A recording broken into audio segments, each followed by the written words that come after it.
ചിത്ര, കഴിഞ്ഞ ദിവസങ്ങളിൽ നമ്മുടെ ഗതാഗത മന്ത്രിയുമായി ബന്ധപ്പെട്ടുള്ള വിവാദങ്ങളൊക്കെ കേട്ടിരുന്നല്ലോ അല്ലേ?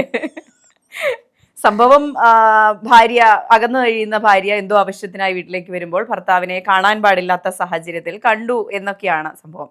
അപ്പോൾ അതിനുശേഷം ഭാര്യയെ മർദ്ദിച്ചു എന്നും പറയുന്നുണ്ട് പേഴ്സണൽ സ്റ്റാഫും. അതുപോലെ തന്നെ മന്ത്രി നേരിട്ട് മർദ്ദിച്ചു എന്നും, അതുപോലെ ഫോൺ പിടിച്ചു വാങ്ങിക്കാൻ ശ്രമിച്ചു, അങ്ങനെ പല പല കാര്യങ്ങൾ കേൾക്കുന്നുണ്ട്. ഇതിൽ മന്ത്രി സ്ഥാനം രാജിവെക്കണമെന്ന ആവശ്യം ശക്തമാണ്. എന്തിനായിരിക്കും ശരിക്കും മന്ത്രിസ്ഥാനം രാജിവെക്കുന്നത്? ഈ പരസ്ത്രീ ബന്ധം അല്ലെങ്കിൽ വിവാഹേതര ബന്ധം തെറ്റാണോ?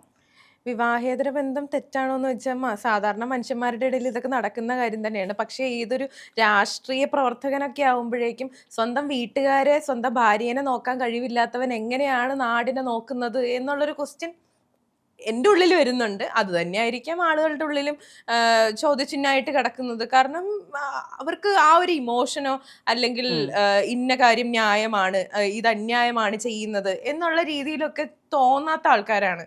അപ്പൊ പിന്നെ അവര് ഈ നാട് നല്ലതായിട്ട് നോക്കും എന്നുള്ള രീതിയിലേക്ക് നമുക്ക് ചിന്തിക്കാൻ പറ്റില്ല. പക്ഷെ ഇതിനു മുമ്പ് വരെ എനിക്ക് ഗണേഷ് കുമാർ എന്നുള്ളൊരു ആളെടുത്ത് ഭയങ്കര ബഹുമാനമായിരുന്നു. കാരണം എന്താന്ന് വെച്ചാൽ, ഓക്കെ, ഗതാഗത വകുപ്പ് നല്ല രീതിയിൽ കൊണ്ടുപോകുന്നുണ്ട് എന്നൊക്കെ നമ്മളിങ്ങനെ കുറെ കാര്യങ്ങളൊക്കെ കേൾക്കുന്നുണ്ടല്ലോ. പക്ഷെ ഇതങ്ങ് ആ വിഗ്രഹം അങ്ങ് വീണു ഉടഞ്ഞു. പക്ഷെ അതിന്റെ ഇടയിൽ ഈ നെഹ്റുവിനെ ഒക്കെ പിടിച്ചിട്ടത് എനിക്കത് ഭയങ്കര കോമഡി ആയിട്ട് തോന്നി. 5000 കാമുകിമാരുണ്ടെന്ന് പക്ഷെ ഈ നമ്മൾ ഈ നെഹ്റുവിന്റെ കാര്യമൊക്കെ പറയുമ്പോൾ നെഹ്റുവിന് ഒരിക്കലും ഭാര്യ ഇങ്ങനെ പോയിട്ട് പിടിച്ചിട്ടില്ല, ഒരു വീട്ടിൽ നിന്നും പിടിച്ചിട്ടില്ല. എന്തിനീ അല്ല ചിത്ര, ഗണേഷ് കുമാറിന് 5000 കാമുകിമാരുണ്ടാവുക എന്നൊക്കെ പറഞ്ഞാൽ അത് ചുമ്മാ പുള്ളി ഇങ്ങനെ വെച്ചങ്ങ് പുട്ടിങ്ങനെ തള്ളി കൊടുത്തതാ. പക്ഷെ എന്നാലും നമ്മുടെ ഫോണിലൊക്കെ നോക്കിയ 5000 കോണ്ടാക്ട്സ് പോലും ഉണ്ടാവില്ല. അതിലെത്ര സ്ത്രീകളോ പുരുഷന്മാരുണ്ടാവും. പുള്ളി അത് ചുമ്മാ അത് പറഞ്ഞപ്പോഴത്തേനും കുറച്ചങ്ങ് കൂടുതലങ്ങ് ഇരിക്കട്ടെ എന്ന് വിചാരിച്ച് തള്ളിയതാണ്. പക്ഷെ എന്നാലും അങ്ങനെ പറയാൻ പാടില്ല. എന്തിനാ അങ്ങനെ പറയുന്നത്? എന്തിനാ ഇത്ര പ്രണയം ഉണ്ട് എന്നുണ്ടെങ്കിൽ അത് പുറത്തേക്ക് ആക്കാൻ പറ്റില്ലല്ലോ. ആക്കാൻ പറ്റാത്തൊരു സാഹചര്യമാണ് ആൾക്കുള്ളത്. കാരണം ആള് കല്യാണം കഴിച്ചിട്ടുണ്ട്. അപ്പൊ രണ്ടാമതും അപ്പൊ നമ്മളത് പറയരുത്, ഒന്നും പറയാതെ ഇരിക്കുക എന്നുള്ളതാണ്. മാന്യമായിട്ട് പേഴ്സണൽ ലൈഫായിട്ട് അത് കൊണ്ടുപോകുക. പക്ഷെ പുള്ളിക്ക് പറയാൻ അർഹതയില്ല എന്ന് പറയുന്നത് എന്താന്ന് വെച്ച് കഴിഞ്ഞാൽ, ഈ മാങ്കൂട്ടത്തിന്റെ വിഷയം വന്നപ്പോഴേക്കും അങ്ങ് ഭയങ്കരമായിട്ട് മെഴുകിയതാ. അപ്പൊ അതുകൊണ്ട് അങ്ങനെ ചെയ്യരുത്. കഴിഞ്ഞ ദിവസം രാഹുൽ തലമുക്കുന്നുണ്ടല്ലേ? പെർഫെക്റ്റ് ആയിട്ടുള്ള ആൾക്കാർ വേണം പറയാൻ. അതെ, തെറ്റ് ചെയ്യാത്തവർ കല്ലെറിയട്ടെ എന്ന് പറയുന്നത്. ഇപ്പൊ ഈ ഗണേഷ് കുമാറിന്റെ ഇഷ്യൂലാണെങ്കിൽ ഒന്ന് ആലോചിച്ച് നോക്കിയാൽ, പുള്ളിക്ക് പരസ്ത്രീ ബന്ധം ഉണ്ടാവുക, ഈ അഡൾട്ടറി ഒക്കെ നമ്മുടെ ഇന്ത്യയിൽ ലീഗലാണ്. വിവാഹേതര ബന്ധം ഉണ്ടാവുന്നതുകൊണ്ട് ലീഗലി ഒരു പ്രശ്നവുമില്ല, ചെയ്യുന്നതുകൊണ്ട് കുഴപ്പമൊന്നുമില്ല. പക്ഷേ അദ്ദേഹം ഭാര്യയെ മർദ്ദിച്ചത്, ഫോൺ പിടിച്ചു വാങ്ങാൻ നോക്കിയത്, അതുപോലെ അവര് പരാതിപ്പെട്ടിട്ട് കേസെടുക്കാതെ, ഇതൊക്കെയാണ് പ്രശ്നങ്ങളായിട്ട് വരുന്നത്. പ്രാണരക്ഷാർത്ഥം. പക്ഷെ നമ്മൾ മനസ്സിലാക്കേണ്ട ഒരു കാര്യമുണ്ട്, ഇദ്ദേഹത്തിന് 1, 2, 3 കാമുകിമാര് വേണം, അല്ലെങ്കിൽ മറ്റു സ്ത്രീകളുമായിട്ട് ബന്ധം വേണം. പിന്നെ ഇവരൊക്കെ എന്തിനാ കല്യാണം കഴിക്കുന്നത്? അത് തന്നെയാണ് ഞാനും ചോദിക്കുന്നത്. എന്താ പിന്നെ കല്യാണം കഴിക്കാതെ ഇങ്ങനെ ഒരു സീൻ ക്രിയേറ്റ് ചെയ്യാതെ ഇങ്ങനെ പ്രണയിച്ച് നടന്നാ പോരെ? അതിലൊരു ത്രില്ലില്ല മേഘ. കട്ടെടുത്താലേ ഒരു സന്തോഷമുള്ള. അത് ഓരോരുത്തരുടെ പേഴ്സണൽ, അവർക്ക് എന്താണ് ഇഷ്ടം എന്നുള്ളതാണ്. ഇപ്പൊ കല്യാണം കഴിച്ചിട്ടാണ് അങ്ങനെ ചെയ്യാൻ ആഗ്രഹമെങ്കിൽ അത് വളരെ മാന്യമായിട്ട് കല്യാണം കഴിക്കുന്നതിന് മുൻപ് പറയണം, അല്ലയോ ഭാര്യയെ, എനിക്ക് അവിഹിതത്തിനോട് കൂടുതൽ താല്പര്യമുണ്ട്, അതില്ലാതെ എനിക്ക് ജീവിക്കാൻ കഴിയില്ല. അതുകൊണ്ട് തന്നെ എനിക്ക് പരസ്ത്രീ ബന്ധം എന്തായാലും വേണം, അതില്ലാതെ എനിക്ക് പറ്റില്ല. സോ നീ അതിനുള്ള പെർമിഷൻ എനിക്ക് തരണം. സോ പെർമിഷൻ വേണ്ട, എനിക്ക് അത് സമ്മതിക്കുന്ന ഒരു വിവാഹബന്ധമാണ് എനിക്ക് താല്പര്യം എന്ന് പറഞ്ഞു കഴിഞ്ഞാൽ അവർക്ക് നിൽക്കണമെങ്കിൽ നിൽക്കാൻ, പോകുന്നെങ്കിൽ പോകാം. ഇത് മാന്യത. പക്ഷെ അതിന്റെ ഇടയില് പിന്നെ ഞാൻ എനിക്ക് ഒരു വൺ വുമൻ എന്നുള്ളൊരു സാധനമൊക്കെ ആയിരിക്കണം ചിലപ്പോ ആദ്യമേ ഒരു കല്യാണത്തിന്റെ ആ ഒരു സമയത്ത് പ്രകടിപ്പിച്ചിരിക്കുന്നത്. അതിനുശേഷം ഇങ്ങനെ മാറുമ്പോഴേക്കും അത് ക്രൂരതയാണ്. അത് നിങ്ങൾ ആ സ്ത്രീയുടെ ഭാഗത്ത് നിന്നൊന്ന് ചിന്തിച്ചു നോക്കൂ. എന്തൊരു വിഷമം ഉണ്ടാവും, എന്തൊരു ഇമോഷണൽ ട്രോമ ആയിരിക്കും ഒരു ഒറ്റ ദിവസം കൊണ്ട് ആ സ്ത്രീക്ക് ഉണ്ടായിട്ടുണ്ടാവുക. ഇയാൾക്ക് ഈ പറഞ്ഞ പെൺകുട്ടിയോടുണ്ടായിരുന്ന വലിയ പ്രേമമാണ്, വലിയ എന്താ പറയാ അൺകണ്ടീഷണൽ ലവ് ആണെന്നൊക്കെ പറഞ്ഞാൽ പോലും ഒരു ഭാര്യയല്ലേ, ഭാര്യ വന്ന് കാണുമ്പോൾ ഉണ്ടാവുന്ന ബുദ്ധിമുട്ട് എത്രത്തോളമായിരിക്കും. അവർ എത്ര നാള് കഴിഞ്ഞ് അവർക്ക് ഇനി ഒരു റിലേഷൻഷിപ്പിൽ ഒരു സ്റ്റെബിലിറ്റി ഉണ്ടാകും. അവരെന്നെ വിചാരിക്കും ഞാൻ കൊള്ളില്ലാത്തോണ്ടാണോ ഒരാൾ വന്നത്. ഇത് ഇത്രയൊക്കെ കാണിച്ചു വെച്ച് കഴിഞ്ഞിട്ട് പിന്നെ ആ ഒരു മൈക്കിന്റെ ഫ്രണ്ടിൽ പോയിട്ട് എനിക്ക് ഒന്നല്ല 5000 പ്രണയം ഉണ്ടാവും, പ്രണയം ഇല്ലാത്തവൻ പൊട്ടന്മാരാണ് എന്നൊക്കെ പറയുമ്പോ ആ ഭാര്യയ്ക്ക് തോന്നുന്ന ആ ഒരു വികാരം എന്തായിരിക്കും എന്ന് ആലോചിച്ച് നോക്കുക. അതുകൊണ്ടാണ് ഞാൻ പറഞ്ഞത്, ഒരു ഭാര്യയെടുത്ത് പോലും ഒരു സ്ത്രീനോട് എങ്ങനെ ബിഹേവ് ചെയ്യണം എന്നറിയാത്ത ഒരാളാണ് ഈ നാടിന്റെ കാര്യം നന്നാക്കാൻ വേണ്ടി നടക്കുന്നതെന്ന് പറയുമ്പോൾ എനിക്ക് ഭയങ്കര പുച്ഛം തോന്നുക. എന്ന് വെച്ചാൽ ഇതൊന്നും വേണ്ടെന്നല്ല, അവർ ഈ സ്ഥാനം മാറ്റിയിട്ട് അവരുടെ പേഴ്സണൽ ലൈഫിൽ ഒരു നടനോ അങ്ങനെയൊക്കെ ആയിട്ട് ഇവർ ഈ ബന്ധങ്ങൾ കണ്ടിന്യൂ ചെയ്ത് പോട്ടെ, അതിന് അന്തസ്സുണ്ട്. അവർ ആരും അറിയുന്നില്ലല്ലോ. നമ്മള് ഈ രാഷ്ട്രീയ പ്രവർത്തകർ എന്നൊക്കെ പറഞ്ഞാൽ നമ്മള് കാണുന്ന ആൾക്കാരാണ്, നമ്മള് ഇൻഫ്ലുവൻസ് ചെയ്യപ്പെടേണ്ട ആൾക്കാരാ. അവര് തന്നെ ഇങ്ങനെ കാണിക്കുമ്പോഴേക്കും അത് ഭയങ്കര, ഇപ്പൊ നമ്മൾ കണ്ടിട്ടില്ലേ ഇൻഫ്ലുവൻസേഴ്സ് എന്നൊക്കെ പറയുമ്പോ, ഇൻഫ്ലുവൻസേഴ്സ് എന്നൊക്കെ പറയുമ്പോഴേ അതിനൊരു വേർഡ് ഉണ്ട്. ഇപ്പൊ ഈ കഴിഞ്ഞ ദിവസം എന്തോ ഒരു കേസിൽ ഇന്ന ആളെ അറസ്റ്റ് ചെയ്തു, ഇൻഫ്ലുവൻസറിനെ അറസ്റ്റ് ചെയ്തു എന്നൊക്കെ പറഞ്ഞ് വരുമ്പോ ഇവരൊക്കെ എങ്ങനെയാണ് ഇൻഫ്ലുവൻസേഴ്സ് ആവുന്നതെന്നുള്ളത്, എന്ത് ഇൻഫ്ലുവൻസ് ആണ് നമ്മുടെ സമൂഹത്തിന് കൊടുക്കുന്നത്. അപ്പൊ അങ്ങനെ കുറെ കാര്യങ്ങളുണ്ട്. അതുപോലെ തന്നെ ഈ പൊളിറ്റീഷ്യൻസിന്റെ കാര്യം നമ്മൾ ഇവരെയൊക്കെ കണ്ടിട്ടല്ലേ നോക്കെ ഇവരുടെ പിന്നിൽ എത്രയോ ആൾക്കാരുണ്ട്. അതായത് ഇപ്പൊ ഈ കാര്യം ഫോളോ ചെയ്യുന്ന അതൊക്കെ കണ്ട് കേട്ട് നിൽക്കുന്ന ആൾക്കാർ എനിക്ക് ഭയങ്കര പുച്ഛം തോന്നി. ഇവരൊക്കെ വീട്ടിൽ ഇങ്ങനെ തന്നെയായിരിക്കും. ഈ പറഞ്ഞ വിവാഹേതര ബന്ധമുള്ള ഏതൊരു സംഭവം എടുത്തു നോക്കാം.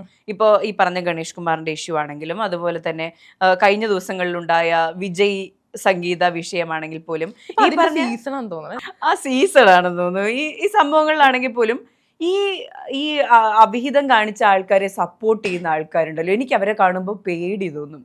ഇപ്പോൾ ഈ ട്രോളുകളൊക്കെ കാണുന്നുണ്ടല്ലോ, നിങ്ങളുടെ പാർട്ട്ണർ വിജയുടെ അവിഹിതത്തെ സപ്പോർട്ട് ചെയ്യുന്നുണ്ടെങ്കിൽ നിങ്ങൾ സൂക്ഷിച്ചോ, നാളെ നിങ്ങൾക്ക് ഈ ഗതിയാണ് വരിക. ഇവരുടെ മനസ്സിലൊക്കെ ഇത് ഭയങ്കര നോർമലൈസ്ഡ് ആയിരിക്കും. അല്ലെങ്കിൽ നേരത്തെ ചിത്ര പറഞ്ഞ പോലെ പറയാം, എനിക്കൊരു ഓപ്പൺ റിലേഷൻഷിപ്പ് ആണ് വേണ്ടത്, എനിക്ക് മറ്റ് ബന്ധങ്ങൾ ഉണ്ടാകും, അത് നിനക്ക് ഓക്കെ ആണെങ്കിൽ നമുക്ക് ഒരുമിച്ച് കൂടാന്ന് പറയാം. ഒരുപാട് ഓപ്പൺ റിലേഷൻഷിപ്പ് ഉള്ള ആൾക്കാരെ നമുക്കറിയാം. പക്ഷെ തിരിച്ചും ഈ ബഹുമാനം വേണം, ഭാര്യയ്ക്കും ഇങ്ങനെ ഒരു ബന്ധം ഇങ്ങോട്ടും വേണം അർത്ഥം. അതെ, ഭാര്യയ്ക്ക് ഒരു ബന്ധമുണ്ടെന്ന് പറഞ്ഞാലും അതിൽ ഇടങ്കോലിടാൻ പോകരുത്. അത് രാഷ്ട്രീയ നേതാവാണെങ്കിലും മന്ത്രിയാണെങ്കിലും ഒരു നടനാണെങ്കിലും ഈ സാധനം ആപ്ലിക്കബിൾ ആണ്. പിന്നെ നേരത്തെ പറഞ്ഞ രാഹുൽ മാങ്കൂട്ടം വിഷയം വെറുതെ ഇരുന്ന് ചൊറിഞ്ഞു മേടിച്ചതാണിപ്പോ. പിന്നെ അതിന്റെ ഇടയിൽ കൂടെ രാഹുലിനെ വെളുപ്പിക്കൽ, ഈ പറഞ്ഞ മന്ത്രിയെ വെളുപ്പിക്കൽ പരിപാടികളെല്ലാം നടക്കുന്നുണ്ട്. ഇത് കംപ്ലീറ്റ്ലി മറ്റേ രാഷ്ട്രീയത്തിലോട്ട് പോവാണ്. മന്ത്രിസ്ഥാനം രാജിവെക്കണം, MLA സ്ഥാനം രാജിവെക്കണം. അങ്ങേര് പറയുമ്പം അന്ന് മാങ്കൂട്ടത്തിലിനെ പ്രശ്നക്കാരനാക്കാൻ വേണ്ടിയിട്ട് ചെയ്തു എന്ന് പറഞ്ഞ, ഇന്ന് അയാളെ തന്നെ വിളിപ്പിക്കാൻ വേണ്ടിയിട്ട് ഈ 5-6 പ്രണയം, 5000 പ്രണയമുണ്ട്. നെഹ്റു, മാധവിക്കുട്ടി, വെച്ചിട്ട് വാജ്പേയി, വേറെ ആരാണ്ടിനെയൊക്കെ പറഞ്ഞല്ലോ. ഇനിയിപ്പോ എനിക്ക് തോന്നുന്ന മുഖ്യമന്ത്രിനെ മാത്രമേ പറയാനുള്ളൂ. ഇല്ല അവരെ പറയില്ല, അവര് സ്വന്തം പാർട്ടി അല്ലേ. അപ്പൊ അതുകൊണ്ട് അങ്ങനെ പറയില്ല. ബാക്കിയുള്ള ആൾക്കാരെയൊക്കെ അങ്ങ് പറഞ്ഞിട്ടുണ്ട്.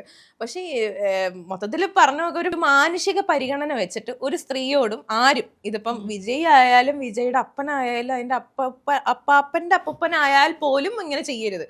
കാരണം ഓരോ ആൾക്കാർക്കും പല പല രീതിയിലാണ് ഇമോഷൻസ്, അവർക്ക് അവരുടെ റിയാക്ഷൻ. അതായത് നിങ്ങൾ ഒരു തെറ്റ് ചെയ്തു കഴിഞ്ഞു കഴിഞ്ഞാൽ പിന്നെ അവർ അതിനകത്ത് റിയാക്ട് ചെയ്തു എന്ന് പറഞ്ഞിട്ട് പിന്നെ ആ റിയാക്ട് ചെയ്തതിന് മാത്രമായിരിക്കും ഈ പ്രശ്നം വരുന്നത്. ഇപ്പം അതായത് ഈ ഗണേഷ് കുമാർ ഇങ്ങനെ ചെയ്തതിന്റെ ഒരു റിയാക്ഷൻ ആയിട്ടാണ് അവര് ആ വീഡിയോ എടുത്തതും എന്താ പറയാ പോലീസിനെ വിളിച്ചതും. അവിടെ അങ്ങനത്തെ ഒരു പ്രശ്നം നടന്നില്ലെങ്കിൽ ബിന്ദു എന്ന് പറഞ്ഞ സ്ത്രീക്ക് അങ്ങനത്തെ ഒരു പ്രശ്നം ഉണ്ടാക്കാനായിട്ട് വട്ടാണോ? അങ്ങനത്തെ ഒരു പ്രശ്നം ഉണ്ടാക്കി സ്വയം ഇമോഷണലി ട്രോമാറ്റിക് ആവാൻ വേണ്ടിയിട്ട് അവർക്ക് വട്ടാണോ? അങ്ങനത്തെ ഒരു പ്രശ്നം ഉണ്ടായത് കൊണ്ടാണ് അങ്ങനത്തെ ഒരു അങ്ങനത്തെ ഒരു റിയാക്ഷൻ അവിടെ നടന്നത്.